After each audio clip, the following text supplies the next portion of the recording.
the most tremendous new musical experience you can have.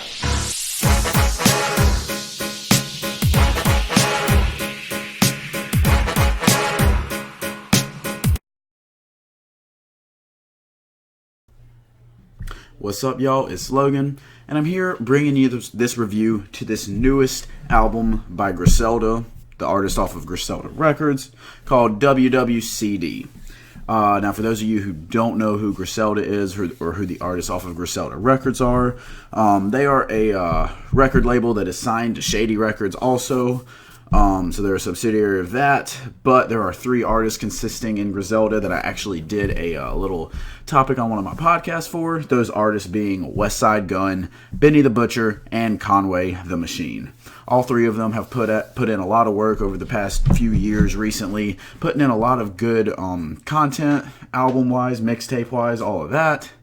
And they are honestly a group that I am the most excited for, seeing where they go moving forward. Supreme Clientele by Westside Gunn was one of my favorite albums last year, and it'll probably make one of my end of the year decade list.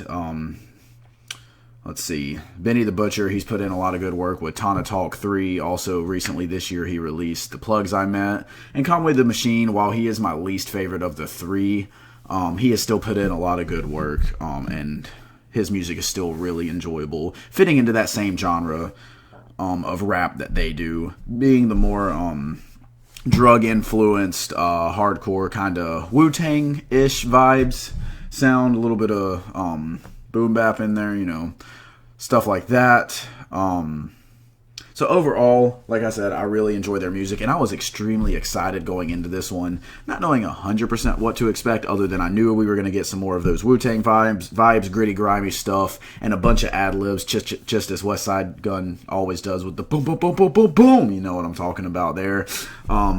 A lot of people complain about that, but personally, I really enjoy it, and I think it's a great addition to the music. It gets me hype every time, and overall, I got exactly what I was expecting out of this one. There's a lot of gritty stuff, grimy stuff going on, again, where they're talking a lot about the drug game, and just not really glorifying it, just talking about it because it's been part of their lives, especially growing up in Buffalo, New York. One thing that I will say about this project, I've always gone back and forth on whether Westside is my favorite or Benny, but after this one I can definitely say Westside is my favorite of the 3, Benny being a very close second because both of them performed very well. But I will say, honestly, probably the best performer on here was Conway.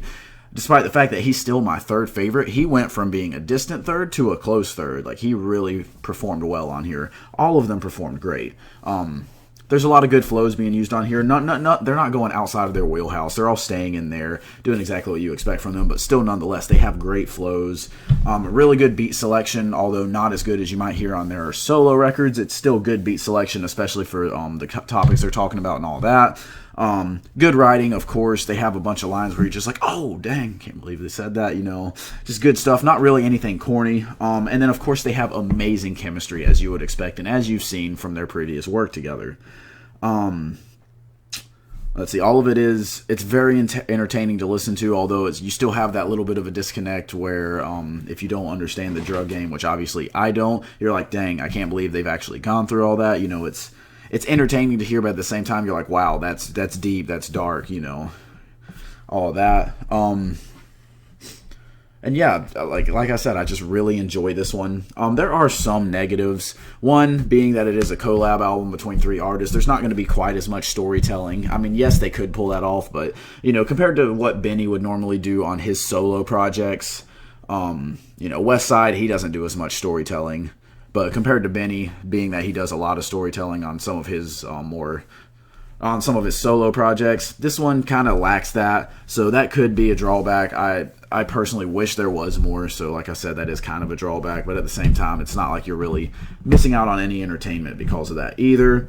Other than that, the features don't stand out per se.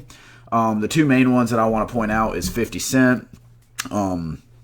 He's good on here, but you can tell he's not the 50 Cent of old. He's sounding a lot older, sounding not quite as good. He had some good lines on here, but It's, you can tell again, it's not the 50 Cent of old. It is a little, he does sound a little bit washed compared to normal. But again, it's not a bad feature. It's just not like a standout like you would wish it would be from him. And then Eminem on the last song, the remix of Bang, which was a song with him and Conway.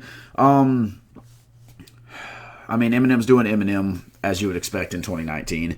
He has some really good lines where he's talking about some of the beefs that he's had in the past, because that's one of the points of this track. But then at the same time, he has some lines that are just straight up corny. Again, as you would expect from Eminem in the year 2019, considering his track record over the past decade. That being said, those are pretty much my only complaints, and overall, I absolutely love this project. I'm so glad that it came out when it did, because like this year, a lot of people said it started off really slow, and it did, but it has, since Igor dropped all the way through now, great projects have consistently come out, and especially to end this year, some of the best projects have come out to end this year, and I am really happy about that, and really excited to see if anything else comes out. I haven't looked at the calendar for the release schedule yet, but I am excited to see if anything else is coming out. This is definitely one of my favorite projects of the year, though. They come in and they absolutely prove that they are here to stay and here to be at the top of the rap game.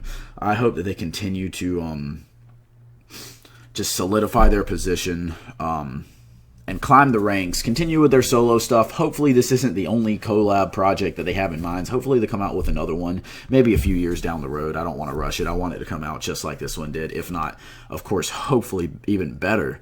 But overall, I have to give credit where credit is due to the Griselda crew, and then also to Shady Records. Look at them. I mean, you thought they were falling apart, losing artists like 50 Cent after he had started to fall off, and Eminem's not doing so great. They don't have Slaughterhouse anymore. They're not even really a thing anymore. But then boom, Boogie comes out. He drops Everything's for Sale the beginning of this year, and I love that project. It's not, looking back on it, it's not as good as I thought it was maybe back then, but still really good project. And then everything that Griselda's dropping, including specifically this one, I loved it. And to go ahead and give it a rating, I'm going to have to go with a 9 out of 10. Yeah, I'm not going to give that rating out. Actually, I think that's only the third one that I've given this year overall.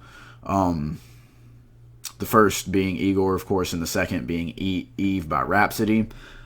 So props to this album. It earned it. A lot of people might not give it quite that high of a rating, saying that it just lacks the things that some of their solo projects do. I'm not going to go that far and say that. I absolutely love this project, and I think that if you enjoy Griselda projects, you will too.